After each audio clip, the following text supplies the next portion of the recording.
አክሱም የጥበብ ማዕከል፣ የመንፈሳዊነት ማማ።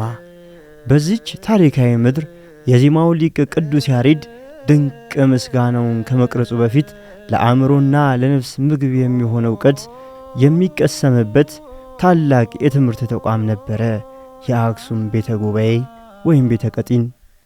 ይህ የምሁራን መፍለቂያ ከታላቋ የእስክንድርያ የጥበብ ባህር የተቀዱ የነደዱ መብራቶች የሃይማኖትና የፍልስፍና ብርሃን የሚፈነጥቁበት ቅዱስ ስፍራ ነው።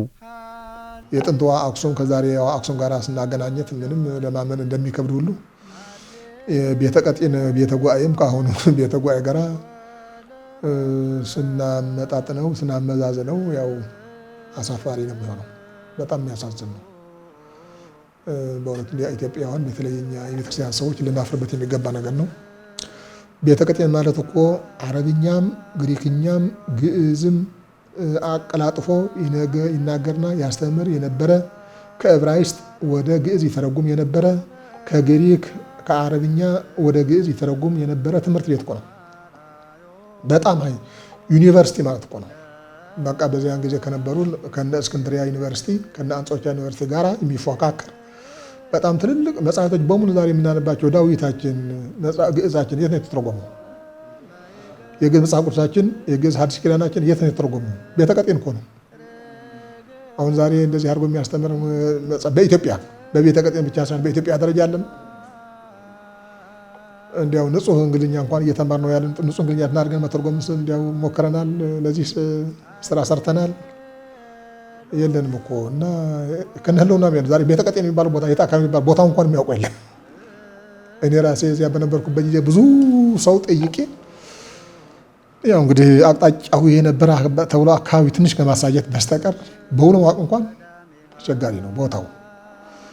ያው በእርግጥ አክሱም ብዙ ጊዜ መፈራረስ ስላጋጠማት ያው የገናናነት የስልጣኔ ዘመን ካለፈ በኋላ ጉዲት ካወደሞች በኋላ ያው እንደገና በድጋሚ በከተማ ላይ ከተማ የተሰራ ከጉዲት በኋላ ደግሞ ግራኝ መሐመድ እንደገና ሲያቃጥላት እንደገና በከተማ ላይ ከተማ ተሰርታለች። ስለዚህ ያው ጥንታዊቷ አክሱም ታችና ከመሬት በታች ነው ያለችው። ገና እንግዲህ ልጆቿ ቆፍሮ የሚያወጧት ያው ጠብቃለች እና ቅርሶቿ በሙሉ ከከርሰ ምድር በታች ነው ያሉ። እስካሁን ድረስ በእኔ አንደው ሳይሆን ጠቢባን የሚሉት ከአክሱም ታሪክ እና ቅርሶች ምናልባት 5% ቢገኝ ነው። 95% ገና ከርሰ ምድር ውስጥ ነው ያለ ገና ተቆፍሮ የሚገኝ ተብሎ ነው የሚታመነው እና ቤተ ቀጢንም እንደዚህ እድል አጋጥሞታል። ሆነ ግን ከቤተክርስቲያኑ ከአክሱም ጽዮን ቤተክርስቲያን በስተ ምዕራብ ከተራራው ግርጌ በቤተክርስቲያንና በተራራው ያው ደብረ ማክና በሚባለው ተራራ ስር ወይ ደግሞ ሙራደ ቃል የምንለው ያሬድ ያው ዜማ ያዜምበት ከሚባለው እሱ ኤሪያ አካባቢ እንደነበረ ነው የሚታወቀው። የሚጠቀመው ሊቃውንት ብዙ ሽማግሌዎች የሚናገሩት። በአሁኑ ጊዜ እንደዚህ ያለው የለም፣ ምንም ጭራሽ የለም።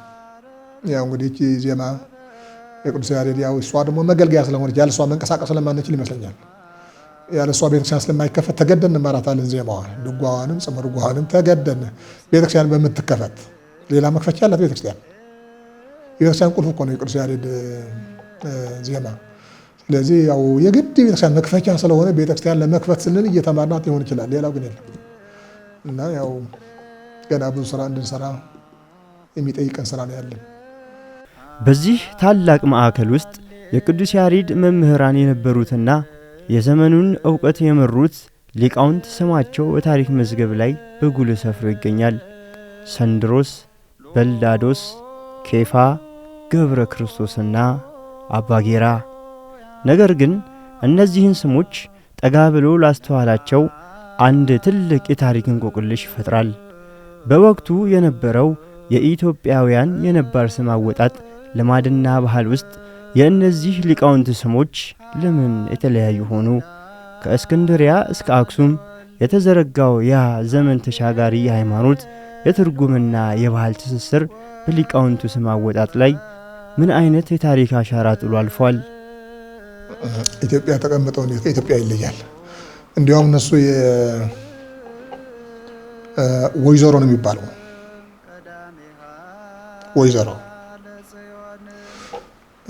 ወይዘሮ የሚባለው ነገድ ከቀዳማዊ ምኒልክ ዘር ያለው ወንድ የሆነ ወንድ ነው። ሴት ወይዘሮ አትባልም። ያው የነበረው የጊዜው ባህል ነውና ሴትም ወንድም ከቀዳማዊ ምኒልክ ዘር ያለው ሲወለድ ሳለ ሴቷ ወይዘሮ አትባልም፣ ወንዱ ግን ወይዘሮ ይባላል።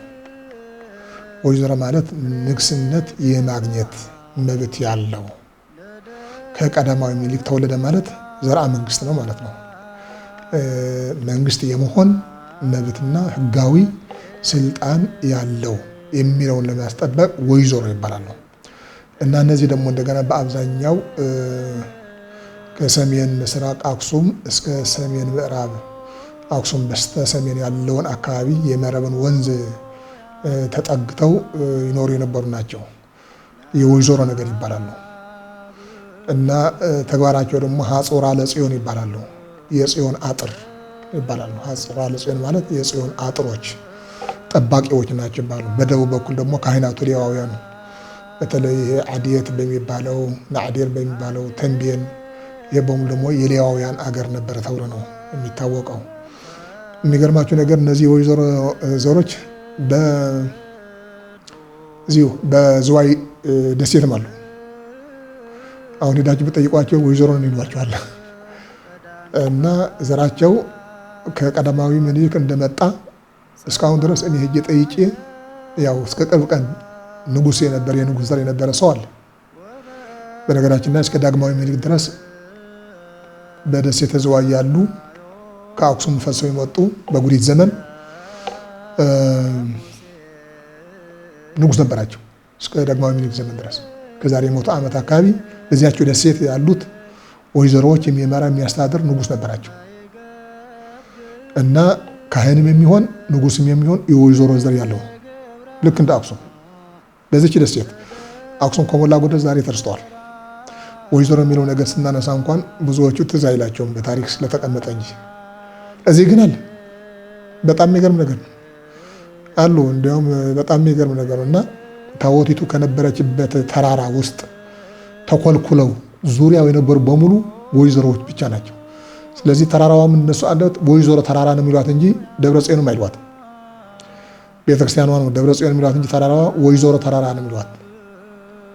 ስለዚህ እነዚህ ነገዶች ኢትዮጵያውያን አይደሉም ብለን እንወስዳቸው አንችልም። የእናቱ አገር የቅዱስ ያሬድም እዚህ አሁን ባልሽው መደባዊ ወለል በሚባለው ቦታ ነው የእናቱ አገር እና ከኢትዮጵያ የተለዩ ናቸው የሚባለው ነገር ይሄ እንዲሁ ዝም ብሎ ጉንጭ አልፋ ይባላል። እንዲህ ያለ ነገር አናገር ጉንጭ ማልፋት ካልሆነ በስተቀር እውነተኝነት የለውምና ኢትዮጵያውያን ናቸው። ኢትዮጵያውያን ብቻም አይደሉም፣ የቀዳማዊ ምኒልክ ዘር ናቸው።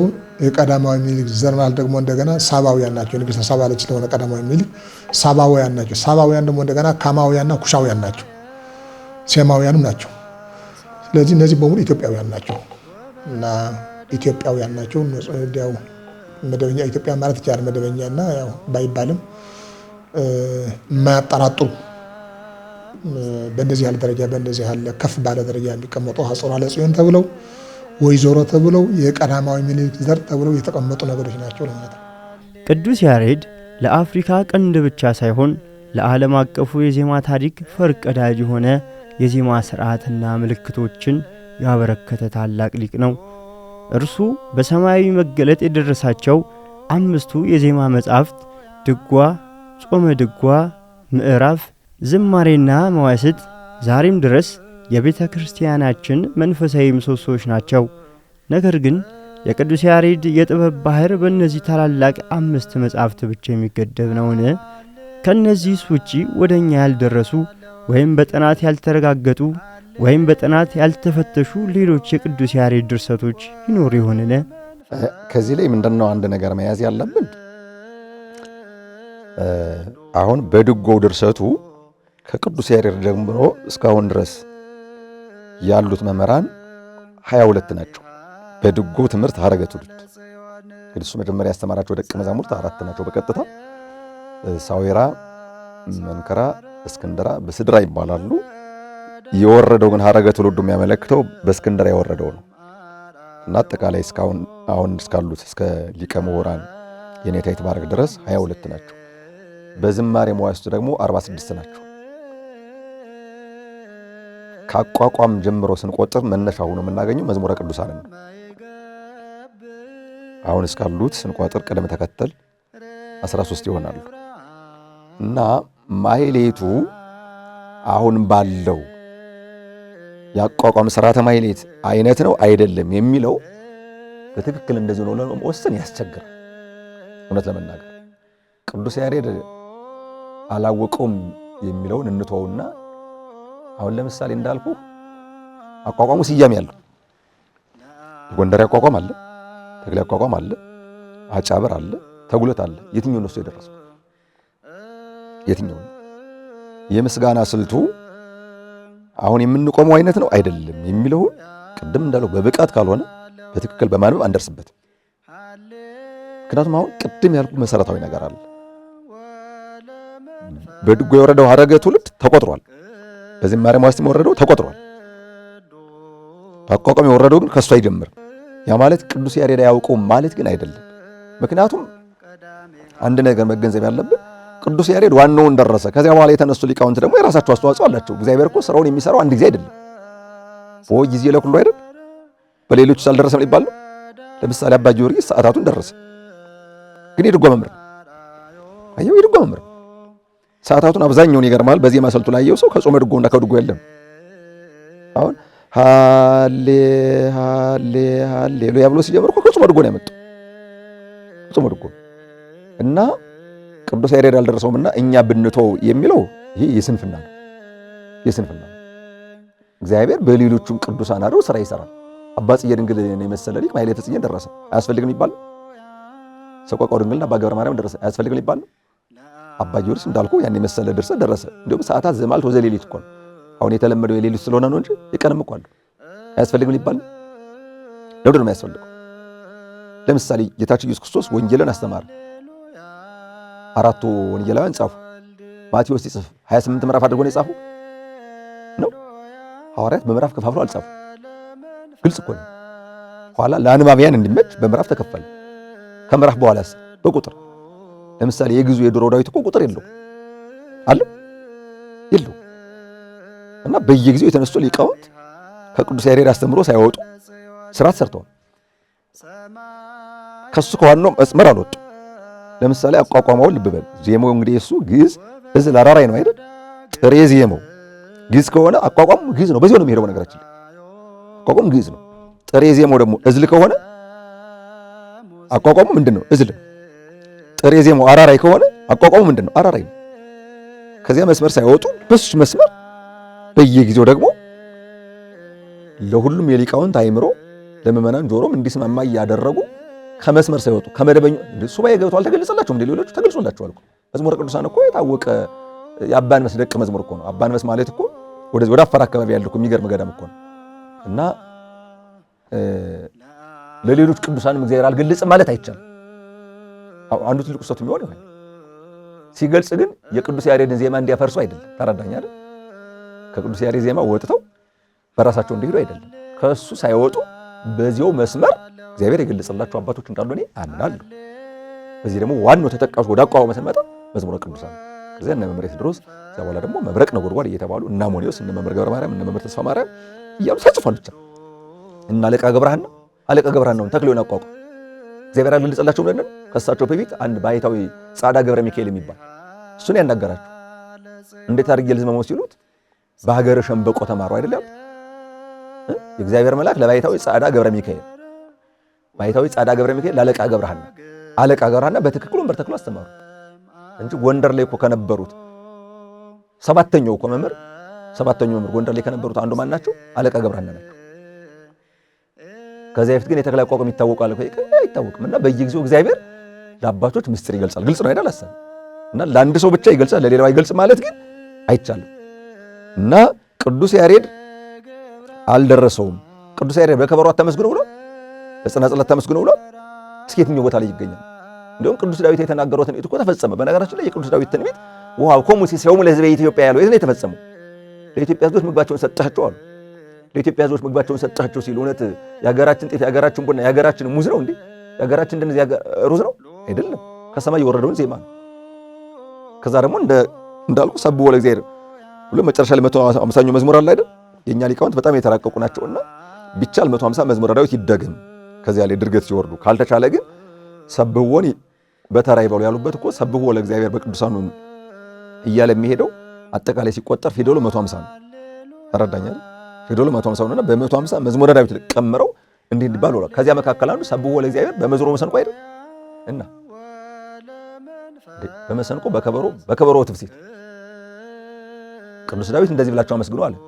እንግዲህ የሱ ድርሰት ደግሞ ከሌሎቹ በተለየ ምንድነው የሚባል መዝሙር አይደል? የሌሎቹ በምዕራፍ ነው የሚከፈሉ። የቅዱስ ዳዊት ግን መዝሙር ነው፣ እየዘመረ ነው የተናገረው።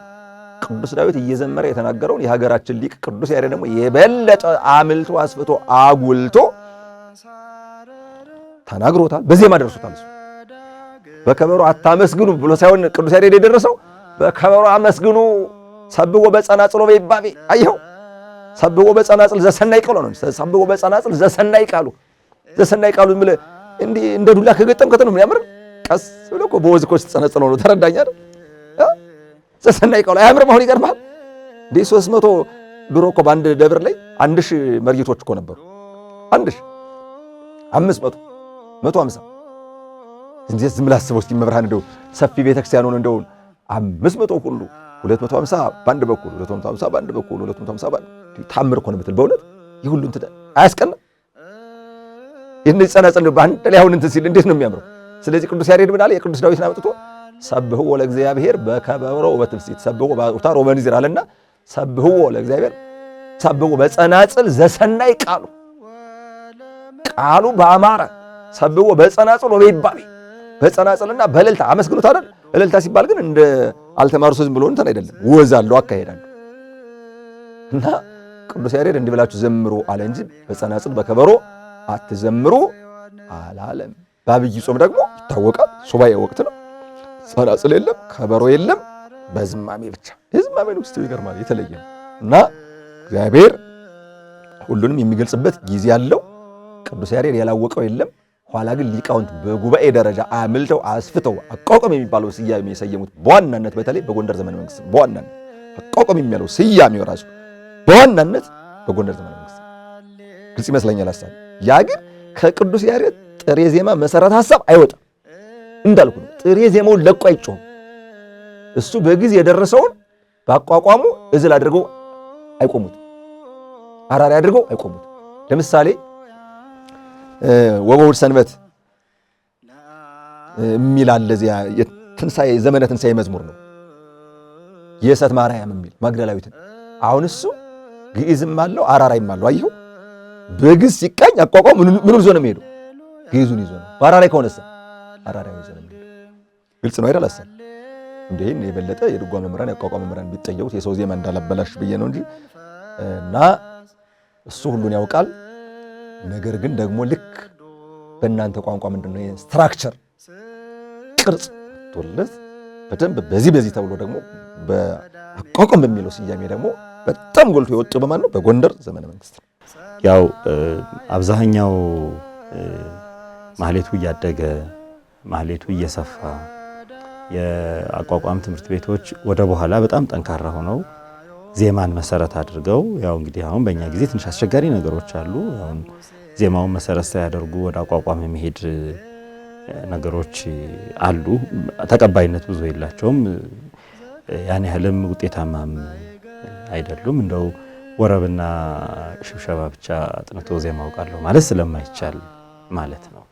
ስለዚህ መሰረቱ ሁል ጊዜ ድጓው የቁም ዜማው ትልቁ መሰረት እሱ ስለሆነ ማለት ነውና ያንን መሰረት ለማድረግ የሚሰጥ ምርምር ነው እንጂ ሌሎቹን አያውቃቸውም ለማለት አይደለም። ስለዚህ ቅዱስ ያሬድን ስለ ቅዱስ ያሬድ የምንናገራቸው ድርሰቶች ላይ ሁሉ መቋሚያ፣ ጸናጽል፣ ከበሮ አይቀሩም።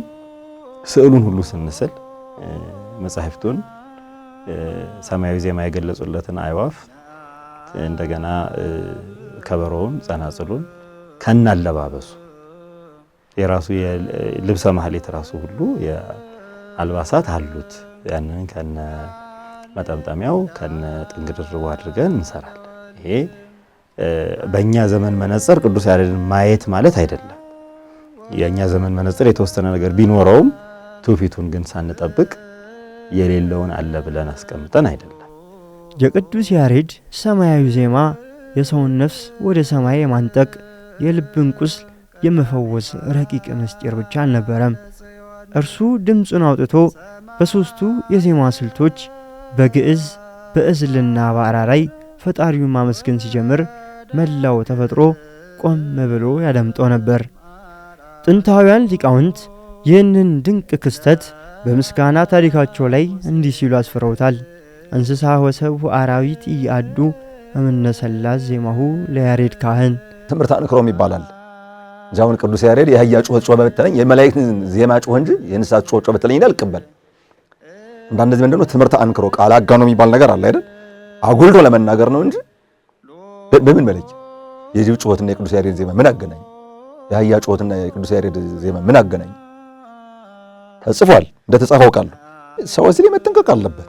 የሱ እኮ እስኪ ጥሬ ዜማው ምንድን ነው የሚል በቃ እስኪ ጥሬ ዜማው ይታወቃል። ድጓው በሶስት ተከፍሎ ይታወቃል። በቃ እስኪ ከመስከረም 1 እስከ ህዳር 30 ያለውን ድጓ ያዚሙና እስኪ ይሰማ ይታወቃል። ከዛ እስከ ታኅሳስ 1 ጀምሮ ደግሞ አስተምሮ ይባላል። ያኛው ዮሐንስ ነው። ከመስከረም 1 እስከ ህዳር 30 ያለው ያስተምሮ ድጓ ነው። ከታኅሳስ 1 ጀምሮ ደግሞ እስከ ትንሣኤ ያለው ድጓ እስኪ ይቃል። ከዛ ደግሞ የትንሣኤ ድጓ አለ። በሶስት ነው የሚከፍለው። ጾመ ድጓ ሲኖር በአራት ይከፈላል። ከዛ ዝማሬውስ ምንድነው? ያን ያመለክታል። መዋሥዕቱስ ያን ያመለክታል። ቅዳሴውስ ያን ያመለክታል። አያመለክትም።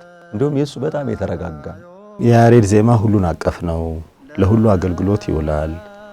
ቅዱስ ያሬድ የደረሳቸው የዜማ ስርዓቶች እንደው በዚህ ዓለም ላይ የሚጮሁ ጩኸቶችን ሁሉ ሳይቀር ከሶስቱ ከግዕዝ ከዕዝል ከአራራይ አይወጡም፣ በእነዚህ ውስጥ የታቀፉ ናቸው ብሎ እንግዲህ አንዳንድ ጊዜ እንዲህ አይነት ነገሮችን እንግዲህ ከሰውና እንስሳ የሚጮኸውን ሁሉ ከዚያ አይወጣም ብሎ ደግሞ ወደ ሌላ ሰው ሁሉ የሚጮኸውን ሰው ሁሉ የሚጮኸው ሁሉ ያሬዳዊ ነው ብሎ ለማለት አይደለም። ምንድነው ዋናው ትርጉም? ያሬድ ቅዱስ ያሬድ በጣም አስደናቂ ተመራማሪ ነው። ድንቅ በትውፊቱም ውስጥ በቅዱስ ያሬድ ትውፊት ውስጥ የመጡ ሊቃውንት በሙሉ የኛ የዜማ ስርዓት እንደ ፈረንጆች ወይም እንደ ሌሎች አብያተ ክርስቲያናት የተወሰነች የቅዳሴ ዜማ አጥንቶ ኳየር ሆኖ የማድረግ የማቅረት ጉዳይ አይደለም።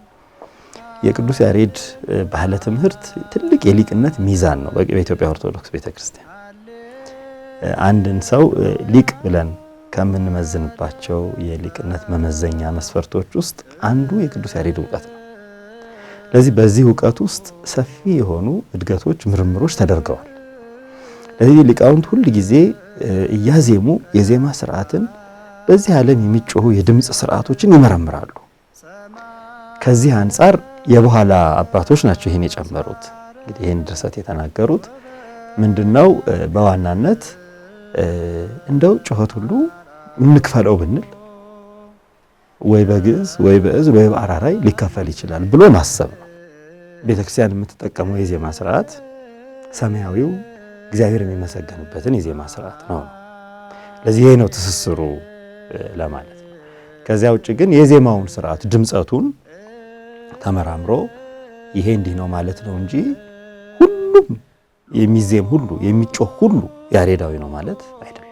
የቅዱስ ያሬድ የዜማ ጥበብ ረቂቅነትና ሰማያዊነት ከኢትዮጵያ ድንበር አልፎ መላውን ዓለም ያስደመመና የታሪክ ተመራማሪዎችን አእምሮ የፈተነ ታላቅ ሀብት ነው። ይህ ጥበብ እጅግ ግዙፍና በዘመኑ ከነበሩት የዓለም ስልጣኔዎች ሁሉ የላቀ ከመሆኑ የተነሳ አንዳንድ ታሪክ ጸሐፊዎችና የውጭ ሀገር ምሁራን አንድን ትልቅ ጥያቄ ሲያነሱ ይደመጣሉ። ለመሆኑ የዚህ ታላቅ የዜማ ሊቅ የመንፈሳዊ ድርሰት ባለቤት የሆነው ቅዱስ ያሬድ ፍጹም ኢትዮጵያዊ ነውን? ወይስ በዘመኑ ከነበሩ ዓለም አቀፋዊ ትስስር አንጻር ከሮም ምድር የመጣ እንግዳ? መቼም እንግዲህ ያው አንደበት እንደሰጡት ይናገራል። ያው ተናገር ካሉት መናገር አያቅተው። ግን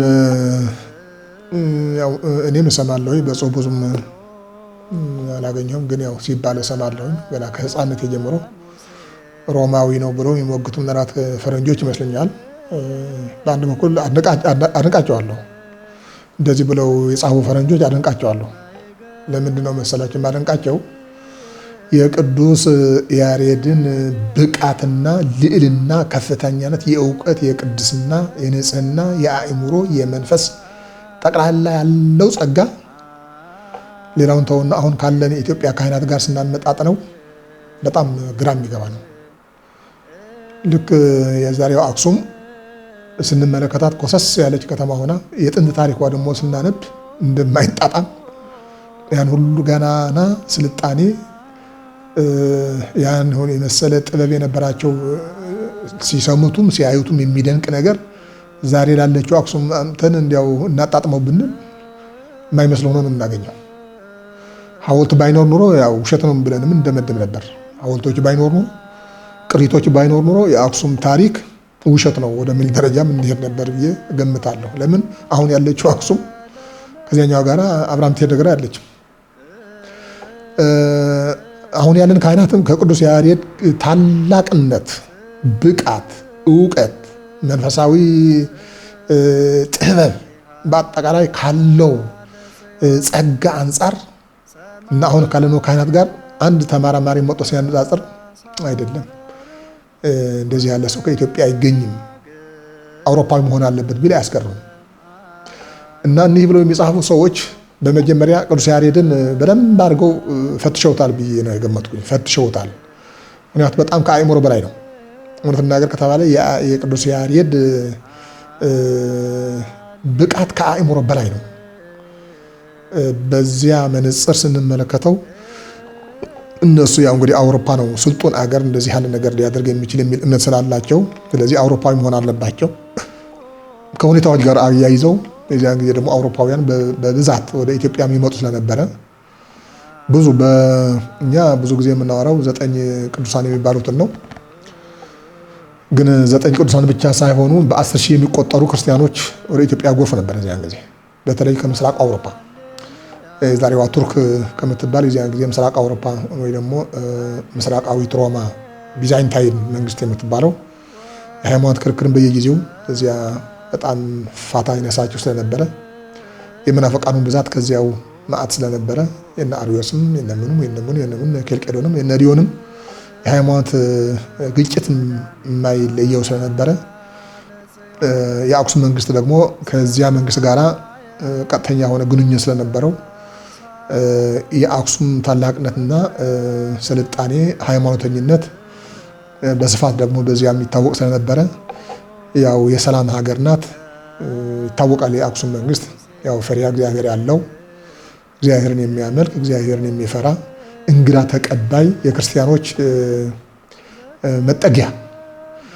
ከግብፅም የተሰደዱት፣ ከሶሪያም የተሰደዱት፣ ከአረብም የተሰደዱት፣ ከምስራቅ አውሮፓም የተሰደዱት ክርስቲያኖች በሙሉ አቅፎ ቦታ በመስጠት የሚያስተናግድ ሰላማቸውና ነፃነታቸውን አስከብሮ ብቻ ሳይሆን ራሱ የሃይማኖቱ ዋና ጉልላትና ጠባቂ ሆኖ የታቦተ ጽዮኑ ንጉስ ልዩ ክብር ያለው ንጉስ ተብሎ የሚታመንበት ስለነበረ ብዙ የአውሮፓም የመካከለኛው ምስራቅም የግብፅም ክርስቲያኖች ወደ ኢትዮጵያ ይጎርፉ ነበር በዚያን ጊዜ።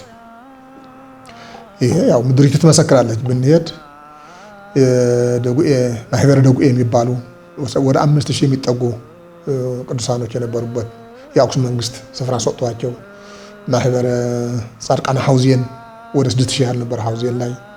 ጻድቃነ መጠራ የሚባል ያው ደብረ ዳሞ ፊት ለፊት ዛሬ ኤርትራ ውስጥ ነው የሚገኘው። እርሱም እንደዚሁ ተንስሕ የሚባል ተንቤን አለ፣ ደብረ ዓሳ የሚባል አለ፣ ሲሕታ ከዲሕ የሚባሉ ብዙ ቦታዎች አሉ። እነዚህ በሙሉ እነሱ የተሰጡ ማረፊያቸውና እዚያ ሆነው አምልኮተ እግዚአብሔር እየቀጠሉ በሰላም የኖሩባቸው አካባቢዎች ናቸው። ስለዚህ ይህንን ነገር የሚያጠና ሰው ይመስለኛል እንደዚህ ብሎ የሚያወራው። ስለዚህ የአውሮፓውያን ወደዚህ መጉረፍ የተሳቱ ቅዱሳኑ ወደዚህ መምጣት ከነዚያ ከመጡት ውስጥ አንድ ሊሆን ይችላል ብሎ ገምቶ ሊሆን ይችላል። ግምት ነው። ለዚህ ደግሞ ድጋፍ የምትሆነው ነገር አንዲት መዝሙር አለች የቅዱስ ያሬድ ዘመራት በጽመ ድጓም እናገኛት። ወሪዴ ብሔረ ሮሜ ትላለች። ወደ ሮም አገር ወርጄ ርኢኩዋ ለቤተክርስቲያን ቤተክርስቲያንን አየኋት፣ አእመርኩዋ አፍቀርኩዋ፣ አወቅኋት ወደድኳት፣ እንደ እህቴ እንደሆነች አሰቡ ብሎ የተናገረውን ነው። ግን ይሄ ማለት ቅዱስ ያሬድ ወደ ሮም ወርዷል ማለት አይደለም። ቃሉ ከመጽሐፍ ቅዱስ ነው ያመጣው። አሁን በእጃችን ካለ መጽሐፍ ቅዱስ የለም። ግን ምናልባት በሁለተኛው መቶ ክፍለ ዘመን አካባቢ የነበረ ሄርሜን የሚባል የቀሌምንጦስ ደቀ መዝሙር የነበረ የጻፈው መጽሐፍ አለ። ሄርሜን የሚባል መጽሐፍ በሀገራችን ቤተክርስቲያን ግን አለ። ለምሳሌ አባ ገሪማ ገዳም ውስጥ አለ፣ አድዋ መጽሐፍ አለ። ይሄ መጽሐፍ እዚህ ብኛ ቤተ መጻሕፍትም የሚጠፋ አይመስለኝም፣ ከጠቅላይ ቤተ ክህነትም ያለ ይመስለኛል። ስለዚህ እሱ ወሪዴ ብሔረ ሮሜ ብሎ የጻፈ እሱ ነው። ቅዱስ ያሬድ ከዚያ ጠቅሶ ነው ያመጣው። የሄርሜን ቋንቋ ነው ያመጣው። እንዳለች ቋንቋ እንደዚህ ነው የምትለው።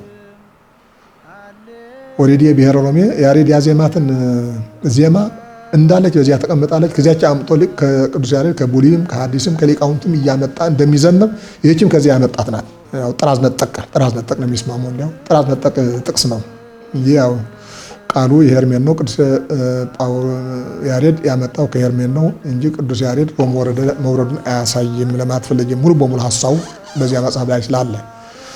ከዚህ በተረፈ ቅዱስ ያሬድ ከሆነ ጀምሮ ያው አሁን በቅርብ ጊዜ ዳርኳችሁ ያው ፈረንጆች ወደ ሀገራችን ሲመጡና ያው የሱን ይዘት የድርሰቱ የእውቀቱ ነገር መርምረው ያው እንግዲህ ከጥቁሮች እንደዚህ አይገኝም ከሚል አጉል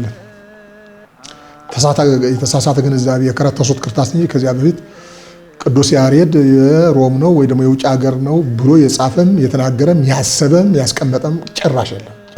ኢትዮጵያዊ እንደሆነ ነው። በተሳቱ ቅዱሳን ገድላትም በእነዚህ አሁን በምላችሁ ጻድቃንም ጻድቃነ ሐውዜን፣ ጻድቃነ ደጉኤ፣ ጻድቃነ መጠራ እንደዚህ በሚባል እነዚህ ሁሉ ገድል አላቸው። በየቦታው በየገዳማቸው ገድላቸዋል ይናገራል። ስለዚህ በእነዚህ ሀገርም ቢሆን ምንም ከእነሱ ጋር እንደመጣም አይናገሩም። ኢትዮጵያዊ እንደሆነና በዘመናቸው እንደነበረ ያው ማህሌታዊ ሰው እንደነበረ በጣም ብቃት የነበረው ሰው እንደነበረ ብቻ ከመዘገብ ወደ ሮም የሚወስድ ምንም አይነት ታሪክ የለውምና ይሄ ፈጽሞ ስህተት ነው። የቅዱስ ያሬድ ዜማ የድምፅ ብቻ ሳይሆን የቅንብርና የሥርዓትን ማዕከል ነው። ዛሬ በቅዱስ ቤተ ክርስቲያን ማህሌት ላይ የምንመለከታቸው ሦስቱ አዕማድ ለመንፈሳዊ ዝማሜ መሪ የሆነው መቋሚያ፣ የሰማያውያን መላእክት ምስጋና የሚያስታውሰን ጸናጽል፣ የክርስቶስ መከራና ትንሣኤን በምስጢር የሚተርከው ከበሮ የሥርዓተ ማህሌቱ ድምቀትና መገለጫዎች ናቸው። ነገር ግን እነዚህ ሦስት ታላላቅ የዜማ መሳሪያዎች ዛሬ የምናይበትና ሙሉ አገልግሎትና መንፈሳዊ ቅርጽ የያዙት በራሱ በቅዱስ ያሬድ ዘመን ሕይወት ነበርን? የነዋያተ ማህሌት የሚባሉትን ወይም የቅዱስ ያሬድ በዜማው ውስጥ አገልግሎት የሰጡ የዜማ መሳሪያዎችን በተመለከተ የበኋላ እድገቶች እንደተጠበቁ ሆነው አሁን የምንገለገልባቸው ሦስቱም ዋና ዋና የዜማ መሳሪያዎች ጸናጽል፣ ከበሮና መቋሚያ ከቅዱስ ያሬድ ጊዜ ጀምረው የነበሩ ናቸው። ይህን በድርሰቱም ውስጥ ገልጿቸዋል። ሽብሸባን ገልጿል። በወዘ ያጽህሱ ብሎ ገልጿል። በወዘ ይዘብጥ ከበሮ ብሎ ገልጿል። እነዚህን ቀደም ሲል የነበሩ መሆናቸው ይታወቃል። እዚህ ውስጥ ምንም አይነት ጥያቄ ሊነሳ ከማይችልበት ነገር ደግሞ አንዱና ዋናው በተለይ ከበሮንና ጸናጽልን በቤተ መቅደስ የዝማሬ አገልግሎት መጠቀም በጣም ከቅዱስ ያሬድ ብዙ ዘመን በፊት የነበረ በጣም እንግዲህ አሁን ቀደም ያነሳናት ለምሳሌ የሙሴ እህት ማርያም ከበሮ ይዛ ንሴብሖ ለእግዚአብሔር ማለቷ ከቅዱስ ያሬድ ምናልባት 2000 ዓመት በፊት የተደረገ የተከናወነ። ስለዚህ በእግዚአብሔር ቤተ መቅደስ በአምልኮተ እግዚአብሔር ውስጥ በከበሮ ማመስገን ነባር ስርዓት። ሁለተኛውም አሁን በአርኪኦሎጂ በምንለው በዚህ በታሪክ ምርምር ከተገኙ ነዋያተ ማህሌት ውስጥ አንዱ ጸናጽል ነው። በተለያዩ የጥንት ቅድመ ክርስትና በነበሩ የአምልኮ ስርዓቶች ውስጥ ጸናጽል አለ። ዳዊትም በጸናጽል እግዚአብሔርን አመስግኑት ብሎ ተናግሯል ብሎ ዘምሯል። ስለዚህ የበኋላ ናቸው ብሎ ማለት አይቻልም። እንኳን ከቅዱስ ያሬድ በኋላ ሊሆኑ ይቅርና ከቅዱስ ያሬድም በፊት የነበሩ ናቸው። የቅድስት እናት ቤተክርስቲያናችንንም ልዩ የሚያደርጋት ይሄንን የቅዱሳት መጻሕፍት ትውፊት ጠብቃ መቆየቷ ነው። ከቅዱስ ያሬድ በኋላ ከሆኑ መጽሐፍ ቅዱሳዊ አይደሉም ልንል ነው። እነዚህ ግን መጽሐፍ ቅዱሳዊ ናቸው። ቅዱስ ያሬድም መጽሐፍ ቅዱሳዊ ስለሆነ ነው የተጠቀመባቸው። ከሰማያት መዝሙሩ ዜማው በተገለጸለትም ጊዜ እነዚህን መላእክት ሲያመሰግኑባቸው ማየቱን በድርሰቱ ውስጥ አካቷል። ስለዚህ ከቅዱስ ያሬድ የወጣ ነው ወይም ከቅዱስ ያሬድ በኋላ የመጣ ነው ማለት አንችልም። ይሁን እንጂ እድገቶች መኖራቸውን አፈጻጸሙ ላይ እስከ እኛ ዘመን ድረስ የኤልሻማ መድኃኔዓለም የእንታ ቤተ ማርያም አቋቋም ስርዓተ ማህሌት ድረስ እድገቶች አሉ።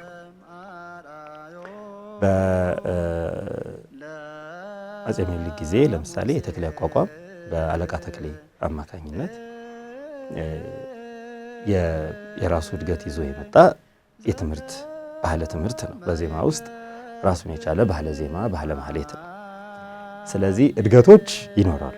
እግዚአብሔር እንደገለጸላቸው መጠን የእግዚአብሔር ስጦታው እግዚአብሔር የሚገልጸው ጸጋና ሀብቱ ስለማያቋርጥ እሱ በፈቀደ መጠንና ትውፊቱን ባለቀቀ ትውፊቱን ሳይለቁ ስርዓቱን መሰረቱን ሳይለቁ እንዳልኩ የስጋና ደም ልቦለድ ሳይሆን በእግዚአብሔር መንፈስ በሚሰጣቸው መገለጽ አባቶች በየዘመኑ የተለያዩ አይነት ስርዓተ ማህሌቶችን አሳድገዋል። መሰረቱ ግን አሁንም መሰረተ ዜማ መሰረተ ማህሌት ቅዱስ ያሬድ ነው። ማህሌቱን እንኳን ስንል ማህሌት የሚለውን ቃለ ማህሌቱን ራሱ ስርዓተ ማህሌቱ ከቅዱስ ያሬድ በፊት እንደነበር በቤተ መቅደስ በቤተ ክርስቲያን አሰራራችን ውስጥ እናገኘዋለን። በታቦተ ሙሴ በቤተ መቅደስ አሰራር ውስጥ ቅድስተ ቅዱሳኑ ቅድስቱና ሌዋውያን መዘምራን እግዚአብሔርን የሚያመሰግኑበት ማህሌት እንደነበር በኋላም ከዚሁ አነሳስተው አያይዘውም የቤተ ክርስቲያን አባቶች በቤተ ክርስቲያን የማህሌት ስርዓት የሚከናወንባቸው ወይ ምስጋና የሚቀርብበት ቦታ በቤተ ክርስቲያን ስርዓተ የህንፃ ቤተ ክርስቲያን አሰራር ውስጥ ሁሉ የተካተተ መሆኑን እናያለን። ለዚህ አንዱን ብቻ ገንጥሎ በማየት ይሄንን ፍርድ መስጠት አይቻልም። ስለዚህ የነበሩ ናቸው ከቅዱስ ያሬድ በፊት እነዚያ መጽሐፍ ቅዱሳዊ የሆኑትን ነገሮች ቅዱስ ያሬድ ዜማውን በደረሰ ጊዜ ተጠቅሟቸዋል። አሁን የመስፋፋት ጉዳይ ያንን ደግሞ ወደ ትምህርት ተክሎ በጉባኤ ቤት አስፋፍቶ በቤተ ክርስቲያን አገልግሎት እንዲሰጥ የማድረግ ጉዳይ እንደገና በትምህርት ቤቶች ውስጥ ደግሞ ወደፊት ለሚመጣው ትውልድ እንደየ እግዚአብሔር እንደሰጣቸው ጸጋና ሀብት መጠን በጣም ጥብቅ መንፈሳውያን የሆኑ ሊቃውንት አባቶች ለዓለማዊ ክርክርና ከሌላው ለመለየት በሚደረግ ምድራዊ እንትን ሳይሆን ምድራዊ ውድድር ሳይሆን እግዚአብሔር በብዙ ሀብት እንዲመሰገን በማለት በመንፈስ ቅዱስ ስጦታ እንደተገለጸላቸው መጠን በተለያየ ጊዜ ልዩ ልዩ እድገቶችን አድርገዋል እንጂ ነዋያቱ እንደውም ነዋያተ ያሬድ ይባላሉ። ነዋያተ ማህሌት መባል ከቅዱሳት መጻሕፍት የዜማ ነዋያት ብለን ልክ መሰንቆን፣ በገናን፣ እንቢልታን፣ መለከትን፣ ቀርን መለከትን ከበሮን፣ ጸናጽልን ቅዱስ ዳዊት የጠቀሳቸውን እንደምንጠቅስ ሁሉ እንደገና በቅዱስ ያሬድ ሥርዓተ ማህሌት ውስጥ ደግሞ ጉልህ ድርሻ ያላቸውን እንደዚሁ እንጠቅሳለን ማለት ነው። በሐዲስ ኪዳን ምናልባት ቅዱስ ያሬድ የክርስቶስን ወደዚህ ዓለም መምጣት ለእኛ ሲል መከራ መቀበልን እንዲገልጽለት መቋሚያን ማስገባቱ በሐዲስ ኪዳን ያም ሳይኖር ቀርቶ አይደለም።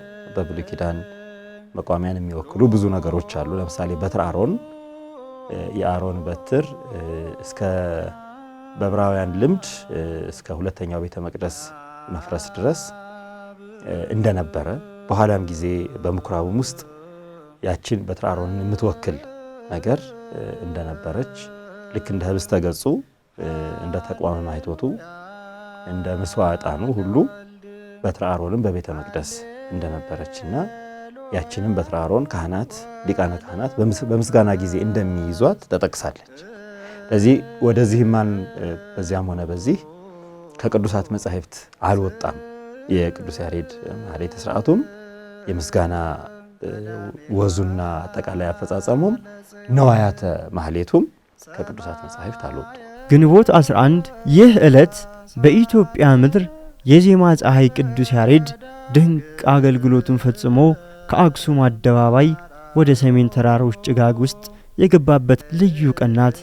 ከዛሬ 1400 ዓመት በፊት በዚያ በረሃና ምስጢራዊ ስፍራ ምን ተከሰተ? ታላቁ ሊቅ ቅዱስ ያሬድ በሰማያዊ ክብር ከሰው ዓይን ተሰወረ ወይንስ አረፈ? እነዚህም ሁለቱም አሉ። እነዚህ ሁለቱ አሉ። ግን የትኛው ማዝናል የሚለው ነገር ስንወስደው ግን ተሰውሯል የሚለው ነው የሚያመዝነው። ተሰውሯል የሚለው የሚያመዝንበት ምንድነው? አንደኛ መካነ ምስዋር ተብሎ ቦታው ተለይቶ ተቀምጧል። እስካሁን ድረስ የተቀበረበት ሳይሆን የተሰወረበት የሚል ቦታ ነው ያለው። ቦታውም እስካሁን ድረስ የተቀበረ ነው ያለው። በሰሜን ተራራ ላይ ባለው መደበኛ ገዳም የቅዱስ ያሬድ ገዳም ደብረ ሐዊ ተብሎ የሚታወቀው ገዳም ያው እዚያ ቦታ የኖረበት የጸለየበት ብዙ ትሩፋት የሰራበት የመነነበት የቅድስና ስራ የሰራበት ነውና ተሰወረበት ተብሎ የተቀመጠ ዋሻ እዚያ ውስጥ አለ። ራሱ ቦታው አንድ ምስክር መረጃ ነው። ያ ቦታ ተቀበረበት ቢባል ነው አንድ ትንሽ እንዲያው ሚዛን ደግሞ እንደገና ያው እናመዛዝን ነበር። እንግዲህ አክሱም ተቀበረ አልተባለም፣ መቼም አክሱም አረፈም አልተባለም። እንደዚህ የሚል ታሪክም የለም በኢትዮጵያ። አክሱም ተወለደበት፣ ተማረበት፣ ቀደሰበት፣ አስተማረበት፣ ያ ሁሉ ስራ ሰራበት ነው። ከዚያ በኋላ በመጨረሻ ወደ ሰሜን ሂዶ መነነ፣ እዚያው ተሰወረ ነው ታሪኩ። ስለዚህ ሌላ ቦታም ተቀበረበት የሚባል ቦታ እስከሌለ ድረስ በመጨረሻ በህይወቱ መጨረሻ ዘመን አካባቢ ደግሞ ሰሜን እንደነበረ ሁላችንም ካረጋገጥን ሰሜን ሂደን ስንፈልግ ደግሞ እንደገና መካነ ምስዋሩ ነው ተብሎ የተሰወረበት ቦታ ካገኘን ከዚህ በተጨማሪ ቅዱስ ዮሴፍ የላስታው ጻድቅ ቅዱስ ዮሴፍ የሚባሉ ኢትዮጵያዊ ጻድቅ አሉ። ላስታ ውስጥ ዝንጀሮና ገበሬ ያስታረቁ ማለት ነው። ዝንጀሮና ገበሬ ያስታረቁ እናንተም ቃርሚያ እንዳትወስዱባቸው እናንተም ክምራቸው እንዳትነኩ ብለው አስማምተው ያው እስካሁን ድረስ በዚህ ጸንቶ የሚኖር ቦታ ታሪካዊ ቦታ እሳቸው ገድላቸው ቅዱስ ያሬድ ቦታ ሄደው ቅዱስ ያሬድ የተሰወረበት ቦታ ነው የሚለው። ከተሰወረበት ቦታ ሄደው ሱባኤ ገብተው ቅዱስ ያሬድ ተገልጾላቸዋል፣ በአካል አናግሯቸዋል። እዚያ የተሰወረበት ቦታ ገድላቸው እንዲህ ይላል። የቅዱስ ዮሴፍ ገድል ይሄም ሌላ መረጃችን ነው። ከዚህ አንጻር ስንመለከተው ተሳለ የሚያመዝነው ትክክለኛ ሆኖ የሚታየው እንደገና ከሱ ማንነት ከሱ ቅድስና እንግዲህ ሰማይ ሰማያት ድረስ የሄደ ነው። የኪሩቤልን የሱራፌልን ዜማ የሰማ ነው። ወደ ገነት እንደ ቅዱስ ጳውሎስ ተነጥቆ የሄደ ነው። ሞቶ ደግሞ እንደገና ለኢትዮጵያ ያፈሰሰው በረከት ደግሞ የሚታይ በዓይናችን የምናየው ነገር ነው። ምን ደረጃ የደረሰ ሰው ነው ስንሳለ ያው እንደዚህ ያለ ቅዱሳን እግዚአብሔር ያው ብዙ ስውራን እንዳሉ ይታወቃል። በጥቅሉ በመጽሐፍ ቅዱስ ኤልያስና ሄኖክ እዝራ የምናውቋቸው ናቸው። ከዚያ በኋላ ደግሞ እንደገና እኛ የማናውቋቸው እግዚአብሔር የሚያውቋቸው ብዙ ስውራን አሉ በሀገራችን እንደነ አቡነ አረጋዊ እንደነ አቡነ ገሪማ የመሰሉና ቅዱስ ያሬድም ይህ የእግዚአብሔር ጸጋ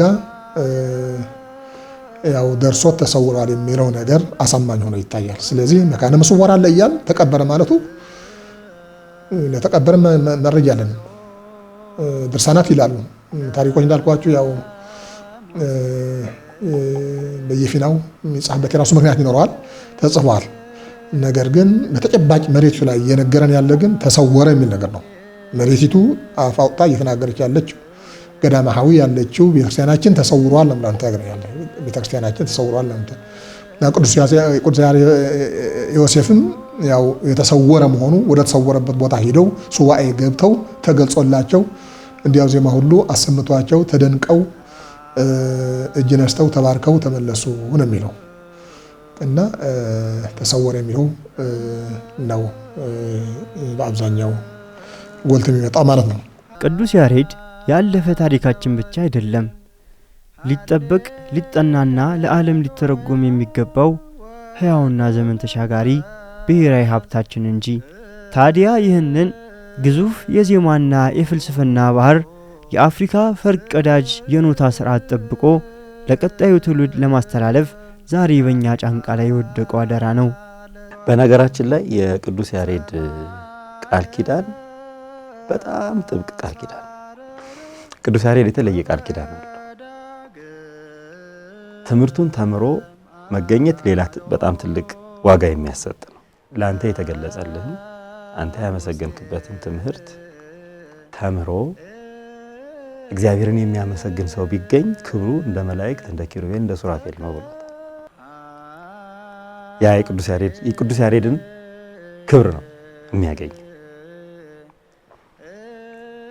የቅዱስ ያሬድን ዜማ አክብሮ ዛሬ የቅዱስ ያሬድ ማህሌትን ልስማ፣ ከማህሌቱ ልካፈል፣ ቅዱስ ያሬድ እግዚአብሔርን ባመሰገነበት ምስጋና እኔም ላመስግን ብሎ ደግሞ እንደው ባያውቀውም ትምህርቱን የዕለቱን እንደው በአጥቢያው ያለውን የዕለቱን ዜማ ይዞ ማህሌት ቆሞ ከሊቃውንት ጋር እግዚአብሔርን ሲያመሰግን የሚያድር ደግሞ አስመ መምህራንን አስበ ሊቃውንትን ያገኛል። አላሳንሰውም።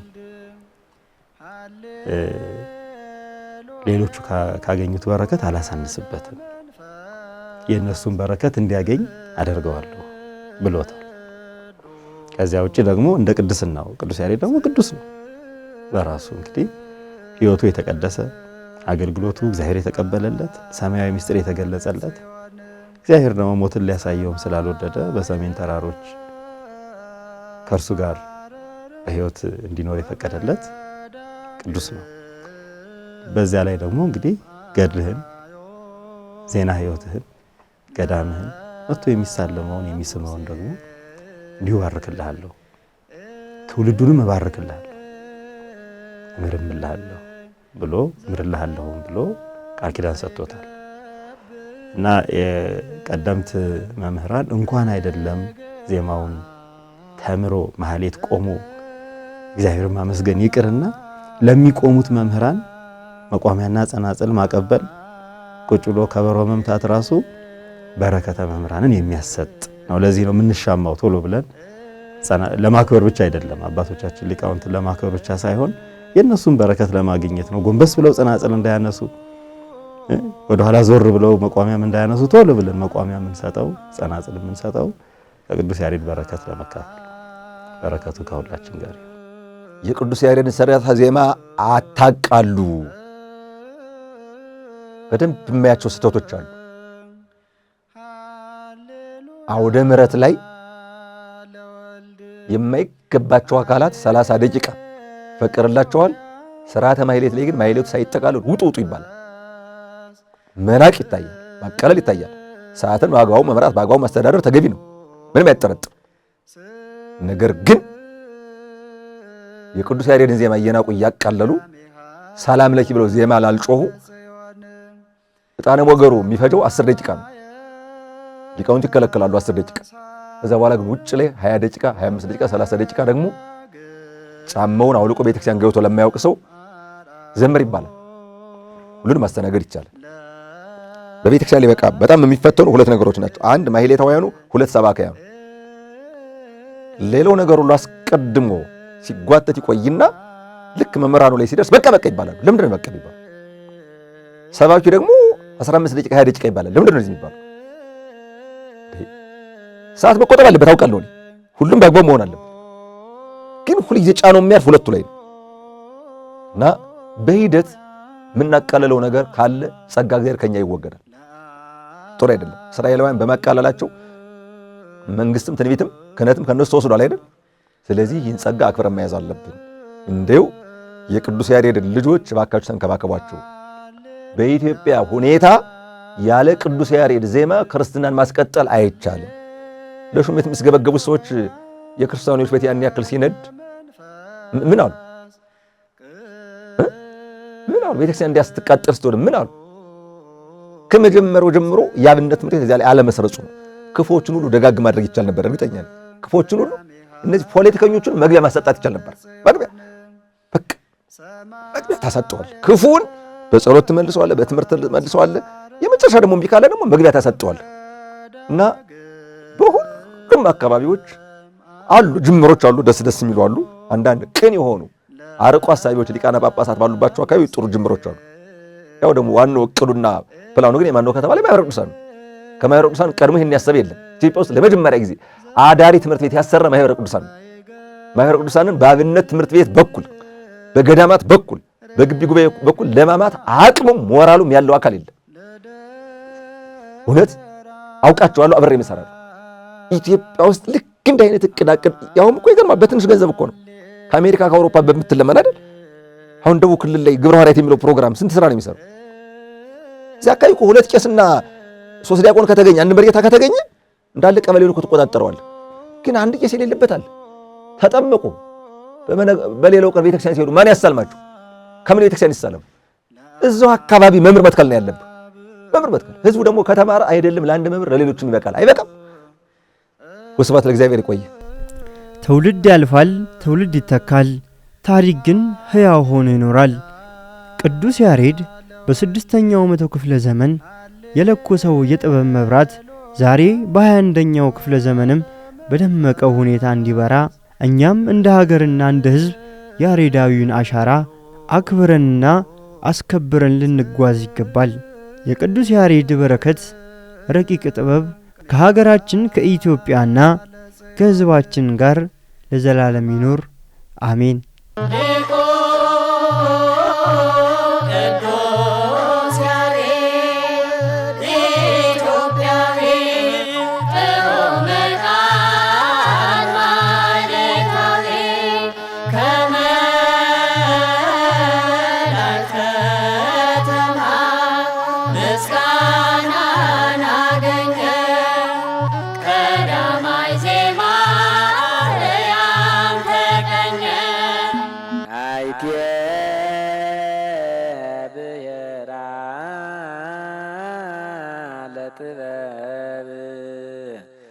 ዋይቴ ማህደራ አይቴ ደወላ ወበአይቴ ተረክበ አሰረ